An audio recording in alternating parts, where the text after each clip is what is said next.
Olá, boa noite. Estamos chegando mais uma vez até você com Falando Sério, este nosso encontro semanal aqui na TV Sete Lagoas, o canal comunitário de Sete Lagoas. A cada semana trazemos convidados que, no nosso modo de entender, tenham coisas interessantes para falar para você que nos prestigia com a sua audiência.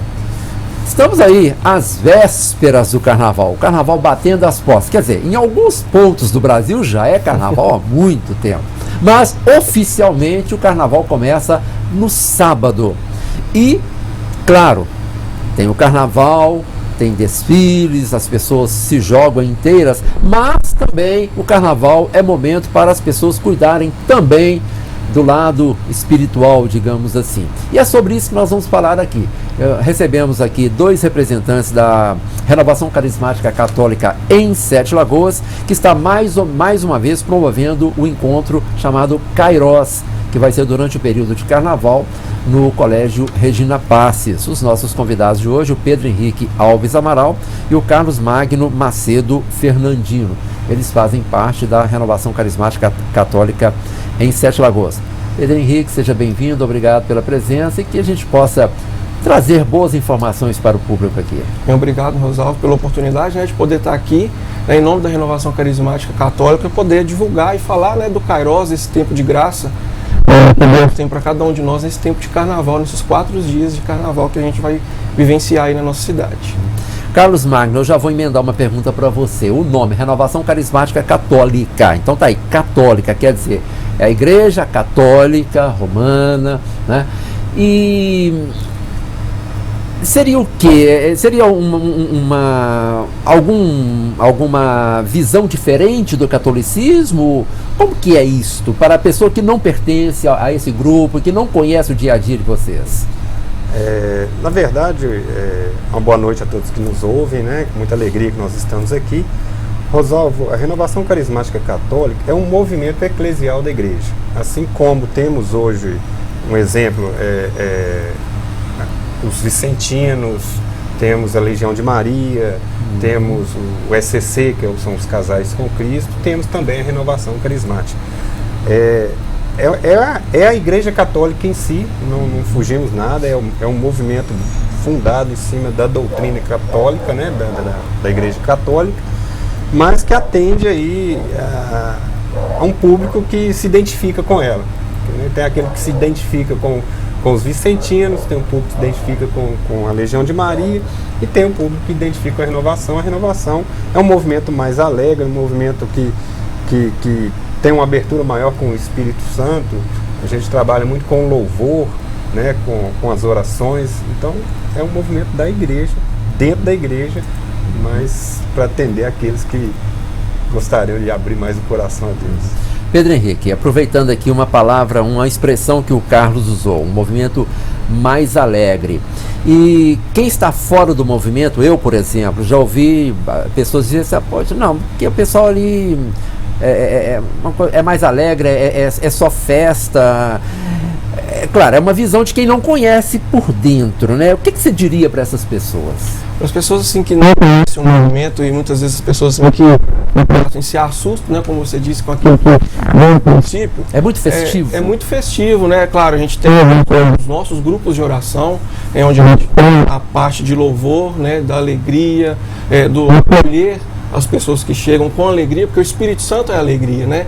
Então a gente tem que acolher as pessoas com alegria, porque essa pensa ali na porta da igreja e tal, vê uma música que está sendo tocada, uma palavra que está sendo pregada, e ali naquele entusiasmo, aquela alegria, naquele louvor, você está triste ali, você, peraí, eu acho que eu posso entrar aqui e eu vou sair daqui diferente. E se eu tenho uma visão assim da renovação, de chegar e ver que ela é uma... que eu estou triste, que eu vou chegar eu quero viver essa alegria e passar, eu quero passar para as pessoas viverem essa alegria em Deus. Às vezes as pessoas falam, porque é muito barulho, né, Carlos? É muita coisa que se faz, que se diz e tal, mas o nosso intuito é levar a palavra de Deus, né, através das pregações, através da música, e transformando, fazer com que a vida das pessoas sejam transformadas através da alegria que nós experimentamos, né, essa alegria do Espírito Santo que a gente vive, que a gente experiencia, e que é que os irmãos também vivam essa alegria do Espírito também que a gente vive. Carlos Magno, existe uma missa sob a ótica, sob o espírito, digamos assim, da renovação carismática? Na verdade, o Rosalvo, a missa é a missa, seja onde for, como for, o ritual não muda, né? Ele é tradicional. Até antes de te responder, eu gostaria de dizer que a renovação carismática, eu como católico, desde que nasci, a minha família é tradicionalmente católica, eu vi a aprender muito sobre a religião, sobre o que é o catolicismo, dentro da renovação carismática católica. Porque apesar das aparências de que a gente é um movimento muito festivo, a gente é muito tradicionalista. A renovação é muito tradicional à doutrina da igreja. Então eu aprendi muito a respeitar, a entender os ritos católicos dentro da renovação. Agora, com relação à missa, às vezes sai aí, ou as pessoas podem ver, né, missa carismática. Não que a missa é carismática, a missa é a missa. Porém, a gente usa das habilidades que temos de sermos mais espontâneos, com louvores, com orações, né, mais aprofundadas, mas não se foge ao rito católico romano de o rito é respeitado integralmente. Então, a gente, na verdade, se formos dizer, não se poderia falar missa carismática, ou missa vicentina, ou missa mariana. A missa é a missa. Agora, é claro que a identidade de cada movimento se coloca numa missa. Padre Gilson Mendes celebra a missa sertaneja, atrai um público muito grande, e é missa. E é missa, não foge. Inclusive, até através do nosso querido Papa, né, Francisco, hoje está se mudando um pouco essa ótica, ele está se abrindo, tem algum pronunciamento dele sobre isso, que as missas devem ser celebradas de acordo com a cultura do local, porque isso é muito importante. Porque você bem deve talvez se lembrar, antigamente a missa era celebrada em latim com o padre de costas para... e ninguém entendia nada. Eu assisti essa missa. Ninguém entendia nada e estava ali mais por respeito e medo do que por prazer. Na verdade, né, a missa é um local onde se celebra a vida e morte e ressurreição de Cristo. Você tem que estar ali por alegria, por prazer de estar ali celebrando. Eu nasci numa família católica muito cedo, fui levado para o catolicismo, frequentar a missa, a primeira comunhão, essas coisas todas. E num determinado momento eu era congregado mariano e eu aprendi a responder a missa em latim. Sei trechos da missa até hoje, mas o padre estava sempre de costas para mim, ele se virava para mim somente no momento da consagração. O que também eu acho muito importante, porque o latim hoje é uma língua que está se perdendo e hoje a igreja ainda está segurando isso, está tentando resgatar. Mas agora... eu acho que, igual nós estávamos falando, cada um se identifica da melhor maneira possível. Existem alguns momentos da Igreja Católica que foram fundamentais. O Concílio Vaticano I foi um deles, por exemplo. A partir daquele momento, cada povo tinha a missa na sua língua. Sim. Aí sim, entender integralmente o que estava sendo falado, né? Isso é fundamental, não é isso? Com certeza. O Concílio Vaticano II foi, se não me engano, o Papa João XXIII, né? Sim. Existe até ele começou com João XXIII e terminou com Paulo VI. Paulo VI, uma frase dele que é: vamos abrir as cortinas da igreja, né? Ele abriu as portas da igreja. Então, coisas que antigamente só o sacerdote tinha acesso, hoje o leigo, o público leigo tem. Você vê hoje, por exemplo, diáconos celebrando, o próprio ministro da Eucaristia celebrando. Ministrando sacramentos, né, diversos. Ele não está consagrando, mas ele está ministrando, né, a celebração. Isso tudo graças ao Concílio Vaticano II. Já citamos dois papas aqui, João XXIII, Paulo VI, na minha modesta visão, alguns papas foram assim pilares fundamentais na história da igreja. Esses dois que foram falados aqui, meu modo de entender, João Paulo II, um que muitas pessoas têm a restrição, Bento XVI, eu acho que ele exerceu um papel muito importante, foi um período de transição que ele soube levar e soube o momento certo de sair. Isso é fundamental, teve sabedoria e coragem para sair. Virtudes dele. Exatamente, ele soube o momento certo de sair. E em saindo nesse momento, ele nos deu de presente o Papa Francisco, não é isso? Como é que você vê isso, Pedro, a importância dos papas, não só na história da igreja, mas na história da humanidade? O padre Wilson, né, de Santa Luzia, uma vez uma das suas, na catequese, passando para a gente alguns estudos, ele falava de uma corrente. Uma corrente que começou com Pedro, né, São Pedro, Pedro Apóstolo, e veio passando por toda a história. E aí até chegar no Papa, hoje vamos colocar o Papa Francisco, enfim, todos os bispos, né, da diocese, e até chegar na gente com as imposições de mãos, de orações e tal.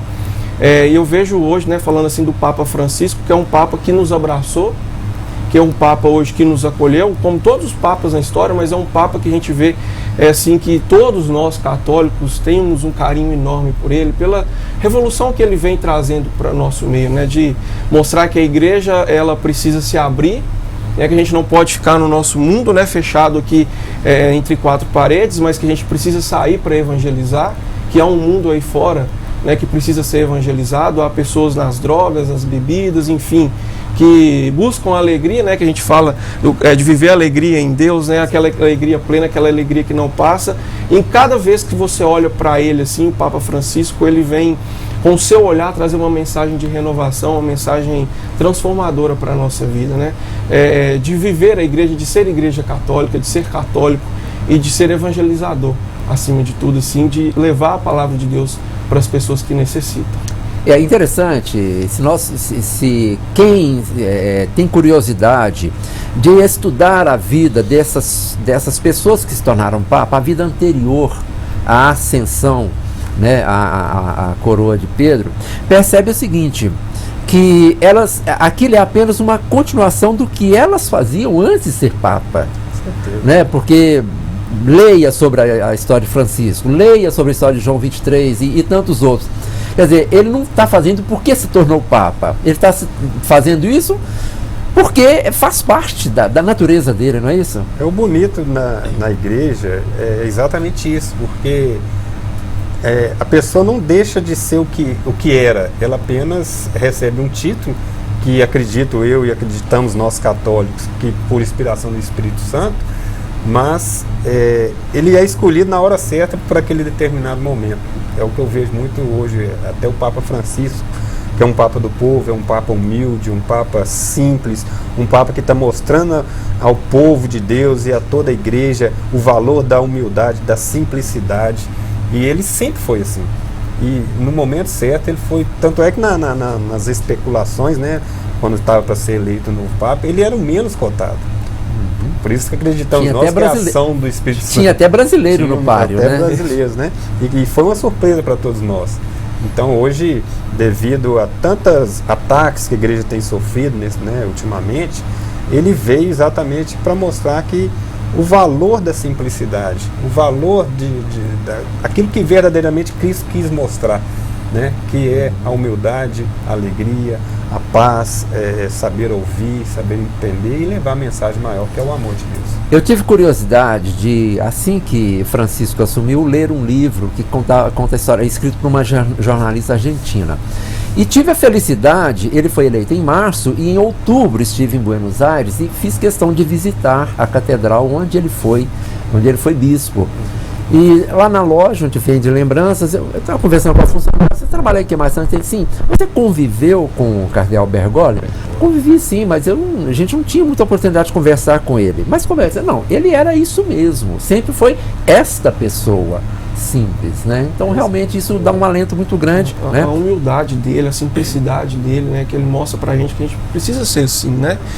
Em tudo que a gente faz na nossa vida, né? No nosso cotidiano, com os pés no chão, né? Com humildade e respeitando ao outro, né? É importante. O bonito é que a Igreja Católica, eu acredito até mesmo, mais uma vez dizendo, pela ação do Espírito Santo, ela vem unida até hoje devido à sua hierarquia, né? Porque é muito importante, as normas, as regras, a hierarquia é muito importante. Então hoje a mesma missa que se celebra aqui no Brasil se celebra em qualquer lugar do mundo, a mesma palavra, o mesmo rito litúrgico. Isso é muito importante, é muito interessante. Mas o Papa Francisco, ele veio trazer uma ideia mais como eu vou dizer, mais aberta de tudo isso, porque ele tem dito muito que a igreja precisa sair das quatro paredes e abandonar um pouco essa tradicionalidade dela, não sei se a palavra é essa, mas ir de encontro ao povo, sair um pouco daquilo e de encontro daquilo que verdadeiramente necessita. Está aí até o intuito do Kairos, que é o evento que a gente está promovendo, né? E nós vamos falar especificamente do Kairos no segundo bloco, mas eu quero explorar um pouco mais isso, porque uma coisa que eu sempre acho também importante eu pelo menos entendo dessa forma. Para mim não existe religião boa ou má. Eu acho que toda religião é boa, desde que você acredite nela e seja fiel àqueles preceitos que ela determina. O que pode, em algum momento, manchar é a ação das pessoas. Aí é o pecador. Diferente. É o ser humano que erra, que peca. Agora, o que não pode é a ausência de algum tipo de fé. É isso que deixa a pessoa meio perdida. E nesse aspecto, eu acho também importante. João Paulo II fez isso, Bento XVI nem tanto, e o Papa Francisco já está fazendo essa interação com outras igrejas. Por exemplo, o cardeal Bergoglio tinha uma amizade com um rabino em Buenos Aires. Essa amizade continua agora, não presencial, mas por meio de cartas. Ele já se encontrou com o chefe da igreja ortodoxa turca, já se encontrou com outra... Diante do Muro das Lamentações. Exato. Então, isso é importante, porque cada um respeitando a crença e o rito de cada um, mas todos têm uma finalidade comum, que é o bem-estar das pessoas. E você falou uma palavra-chave nessa questão, que é o respeito. Eu acho que os irmãos evangélicos, os irmãos são espíritas, precisa haver respeito. Que a gente vê muitas pessoas, como você disse, a própria pessoa ali causa uma intriga, causa uma discussão que não vai levar a lugar nenhum.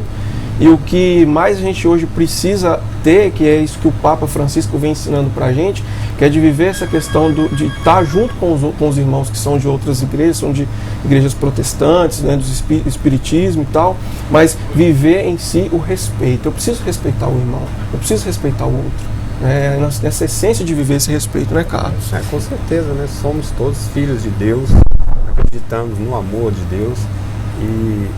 Hoje se fala muito em ecumenismo, né, Rosalvo? Mas eu vejo que às vezes as pessoas deturpam um pouco a palavra ecumenismo.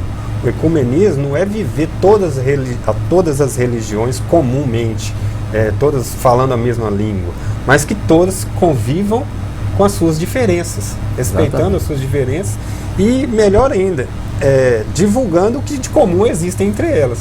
Então, o ecumenismo parte disso, não é que eu tenho que concordar com fulano e fulano concordar comigo, mas nos respeitando. Isso é que é o mais importante. E eu às vezes comento que, andando pela cidade, a gente vê muitas igrejas de várias crenças na cidade. Eu fico muito feliz quando eu passo em frente a uma igreja, qualquer que seja ela, pode ser evangélica, católica, está cheia de gente. Gente, que bom.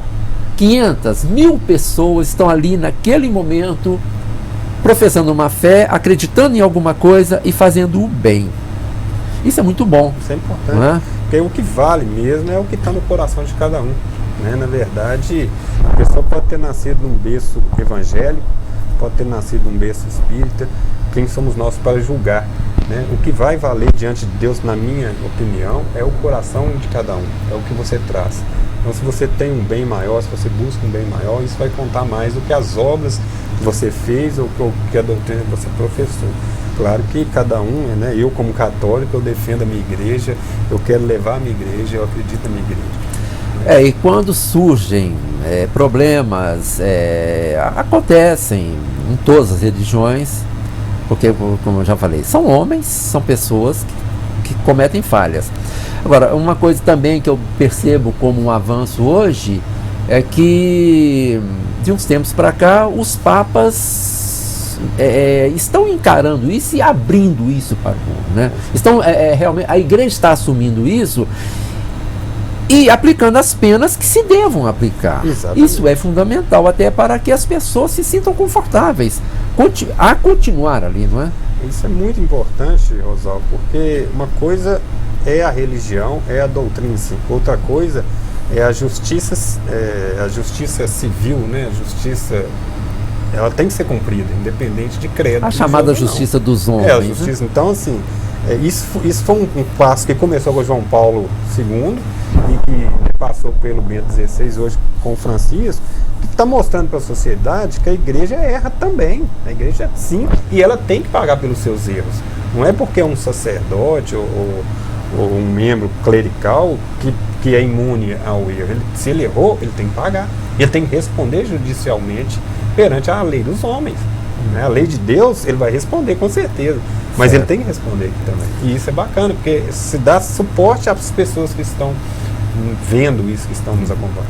A propósito, um assunto que é muito discutido dentro da Igreja Católica é o celibato dos padres, né? Isso discute-se muito, ainda se vai discutir muito isso. Eu quero ver aqui, ó. Tem aqui um jovem, né? E um menos jovem aqui. Você ainda é solteiro, né, Pedro? Solteiro e um Carlos casado. Então, ótimo. Eu gostaria de saber a visão que vocês têm sobre isso, a questão do celibato do padre, enfim, daquela pessoa, homem ou mulher, que decide assumir uma ordem religiosa. Eu vejo nessa questão, né, nos padres, das freiras, né, que se colocam à disposição para um serviço a Jesus, né, dentro da igreja e tal. Eu acho isso, primeiramente, eu acho que essa renúncia que se faz, né, de viver a castidade, de estar seguindo a Deus ali à risca, mesmo vivendo a sua santidade. Eu acho isso a coisa mais, muito lindo. Como nós também, como eu sou solteiro, o Carlos é casado, buscamos viver, né, nessa vida de santidade. Não é fácil, né? A gente é muito tentado em muitas coisas que acontecem. Eu até falava isso no grupo de oração nosso essa semana, falando um pouco de fé e de santidade, que a gente precisa lutar por isso, né? E eles, um padre, uma freira, que estão ali à disposição, são referência para nós. Eles que estão ali celebrando a Santa Missa, as freiras na sua religiosidade, são referências para nós. Quantos padres nós temos? O padre Marcelo, né? Vamos colocar os padres da nossa diocese, o padre Wilson, que é um padre muito amigo nosso, o próprio padre Hélio, que são referência para nós. O padre Robertinho, daqui da comunidade da Igreja de Santana, o Monsenhor Carlos da minha comunidade, são referências para nós de vida de santidade, né? De saber ali que tem alguém que se deu, né, se renunciou à sua vida para nos acolher como comunidade, como filhos, né, e de nós termos deles referência de vida de santidade, né? Eu acho essa questão da renúncia que se faz para isso muito grande, muito bonita da parte deles, né, e delas, para nos mostrar que é possível sim viver a santidade, viver, né, a castidade. Eu acredito, Rosaldo, que é uma escolha, né? Isso não é uma imposição de Deus, vamos dizer assim, né, de Cristo. Mas a igreja colocou como norma. Então é uma norma da Igreja Católica, que os padres, as irmãs, sejam celibatários. Eu acredito que a igreja tem um motivo especial para isso. É claro que hoje é difícil falar sobre isso, porque a gente vive um mundo hoje que o sexo é divulgado abertamente, né? Então talvez seja difícil de se compreender. Mas é uma opção. Se você se opinou a ser católico, a seguir uma doutrina, primeiramente você tem que ir de acordo com o que ela pede. Se você não for, não siga, né? A partir do momento que você tem essa opção, eu vejo que evita uma série de problemas, para começar. Porque o padre celibatário, ele não tem família, ele não tem mulher, ele não tem filho para estudar, ele não tem filho para colocar na escola, ele não tem que preocupar com os deveres de um marido, né, como nós temos. Porque você imagina bem, um sacerdote hoje já é muito criticado, né? Porque o dinheiro que entra na igreja tem muita crítica. Você imagina ele cuidando de uma família com filho, esposa. Qualquer um de nós quer seu filho na melhor escola, quer seu filho estudando bem, quer dar o melhor para o seu filho. Então, assim, isso é uma visão minha particular, estou falando que... mas já vi pessoas falarem sobre isso. Você imagina a pessoa, o filho do padre está estudando em colégio particular. E o meu não pode. O padre tem um carro importado e o meu não pode. Então, evita uma série de problemas. É claro que é uma opção de cada um e é um sacrifício também. A gente acredita que, como sacrifício, Deus abençoa muito essa pessoa que está se colocando inteiramente a serviço dele. Então, acredito que vai ser discutido muito. Sempre. Eu acredito que um dia talvez isso até acabe. Mas ainda vai ser muito discutido. Né? Nós estamos apresentando o Falando Sério e hoje recebendo aqui 2 integrantes da Renovação Carismática Católica em Sete Lagoas, o Pedro Henrique Alves Amaral e o Carlos Magno Macedo Fernandino. No segundo bloco nós vamos falar especificamente do Kairos, que vai ser realizado nesse fim de semana durante o período de Carnaval. Daqui a pouco nós voltamos.